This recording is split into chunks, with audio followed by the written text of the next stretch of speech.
Hello everyone! Welcome back to the lecture. In this video, we are going to discuss electron impact ionization, commonly known as EIEI, is one of the most widely used hard ionization techniques in mass spectrometry. It is called hard ionization because it uses high-energy electrons, usually around 70 electron volts, to ionize the sample molecules. In this process, the sample molecules are first converted into the vapor phase. Then, an electron beam strikes these vaporized molecules.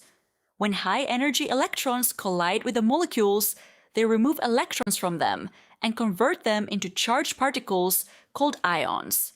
At the same time, because the energy is very high, the molecules often break into smaller parts. These smaller parts are known as fragments. This fragmentation is actually very useful in mass spectrometry. Each compound produces a specific fragmentation pattern, and this pattern acts like a molecular fingerprint. By studying this fingerprint, we can identify the unknown compound more confidently.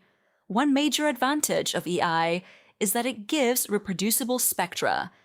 This means the same compound usually gives the same type of mass spectrum again and again under the same conditions. Because of this, EI spectra can be compared with spectral libraries for compound identification. So, the key highlights of electron impact ionization are: it uses high energy, usually 70 electron volts. It causes extensive fragmentation. It produces reproducible mass spectra, and it is very useful for spectral library matching.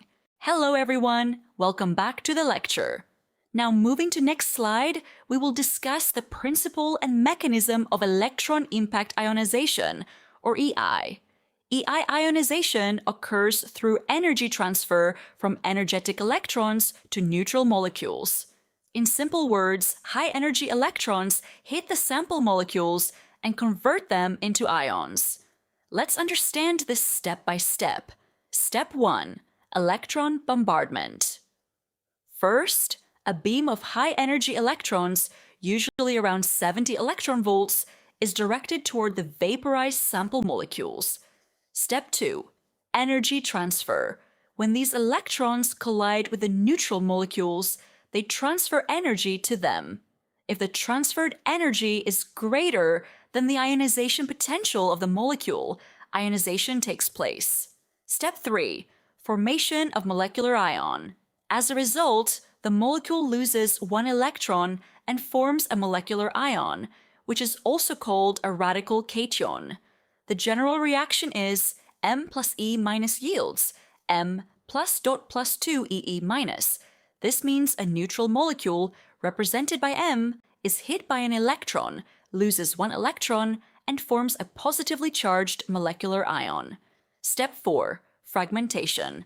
Because EI is a hard ionization technique, the molecular ion usually has excess energy. Due to this extra energy, it breaks into smaller fragment ions. These fragment ions are very useful because they provide important structural information about the molecule. Step 5. Detection. Finally, these ions are accelerated into the mass analyzer, where they are separated according to their mass-to-charge ratio, or M/Z, and then detected to produce a mass spectrum. So, the key point is that EI is a hard ionization technique. It causes high fragmentation, and this makes it very useful for obtaining structural information from both the molecular ion and the fragment ions.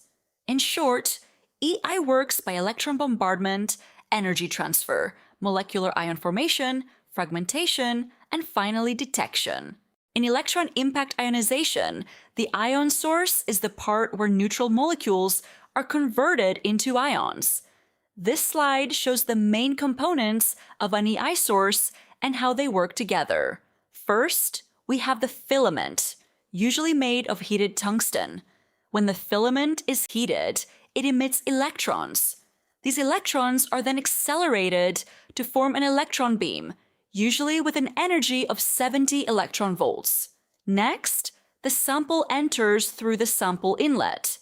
The sample is first vaporized, so neutral molecules can enter the ionization region.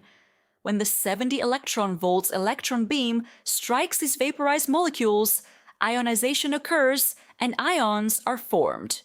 The repeller or focusing electrode helps direct the electrons and control their energy. This makes sure the electron beam properly interacts with the sample molecules. After ions are formed, the ion extraction lenses collect and focus these ions. Their job is to guide the ions toward the mass analyzer, where they are separated according to their mass-to-charge ratio.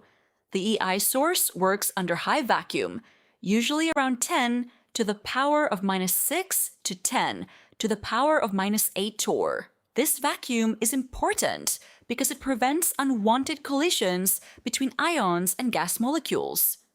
The key points of EI instrumentation are: it needs a stable electron beam for reproducible results, it uses high vacuum for clean ion movement, and it requires efficient ion extraction to improve sensitivity. In simple words, the EI source produces electrons, bombards vaporized molecules, forms ions, and then sends those ions into the mass analyzer for detection. We will now discuss the features, advantages, limitations, and applications of electron impact ionization. First, let's look at the main features of EI. Electron impact ionization uses high-energy electrons, usually around 70 electron volts. Because of this high energy, it produces extensive fragmentation. These fragments are very useful because they help us understand the structure of the compound. Another important feature is that EI gives highly reproducible spectra. This means the same compound usually gives the same mass spectrum under the same conditions. EI mainly works with volatile and thermally stable compounds, and it operates under high vacuum. It is also highly compatible with GCMS, which makes it very useful in routine chemical analysis. Now, let's discuss the advantages. EI is a simple, robust, and economical technique. It is well established and reliable. One of its biggest advantages is that there are extensive spectral libraries available, such as NIST and Wiley libraries. Because of this, unknown compounds can be identified by comparing their spectra with library spectra. EI is also excellent for compound identification because its fragment ions provide strong structural information. Now, coming to the limitations, EI is not suitable for non-volatile or thermally labile compounds because these compounds may decompose before ionization. Also, because EI causes excessive fragmentation, sometimes the molecular ion peak may become weak or hidden. This can make molecular weight determination difficult. Another limitation is that hard ionization may cause rearrangements, and EI is not ideal for polar or high molecular weight compounds. Finally, let's see the applications. EI is widely used in organic compound analysis, such as hydrocarbons, alcohols, acids, esters, and aromatic compounds. It is also used in environmental analysis for compounds like PAHs, pesticides, and VOCs. In addition, EI is important in forensic toxicology, especially for drugs and poisons. It is also used in petrochemical and energy research, as well as food and flavor analysis. So, in short, EI is a powerful and reliable technique for volatile, thermally stable compounds. It gives strong fragmentation and reproducible spectra, but it is not suitable for large, polar, or thermally unstable molecules. In EI, different types of ions can be produced after the molecule is hit by high-energy electrons. These ions are very important because they help us understand the molecular weight and structure of the compound. First, we have the molecular ion, written as M plus dot. This ion is formed when the molecule loses one electron. The molecular ion is important because it can indicate the molecular weight of the compound. The general ionization equation is M plus E minus 70 electron volts yields M plus dot plus 2 E minus. This means a neutral molecule is bombarded by a high-energy electron. One electron is removed from the molecule, and a molecular ion is formed. Next, we have fragment ions. These are formed when chemical bonds break inside the molecular ion. Because EI uses high energy, the molecular ion often breaks into smaller charge fragments. Then we have stable ions. These ions are more stable because they are often resonance stabilized. Due to the stability, they may appear as strong peaks in the EI mass spectrum. Another type is metastable ions. These ions have excess internal energy and may break apart later inside the mass analyzer. After the molecular ion is formed, fragmentation occurs. M plus bullet is converted to fragment ions and neutral species. This shows that the molecular ion can break into smaller fragment ions and neutral particles. The key point is that most EI spectra are dominated by fragment ions. That is why EI is very useful for structural analysis and compound identification. We will discuss fragmentation pathways using toluene as an example. In this slide, the example compound is toluene, with the molecular formula C7H8. When toluene undergoes electron impact ionization, it is first hit by a high-energy electron. As a result, it loses one electron and forms a molecular ion. The molecular ion of toluene appears at M/Z 92 because the molecular weight of toluene is 92. This peak shows the original ionized molecule. After this, the molecular ion can undergo fragmentation. First, it may lose a hydrogen radical and form a more stable ion at M/Z 91. This ion is commonly known as the benzyl or tropylium ion.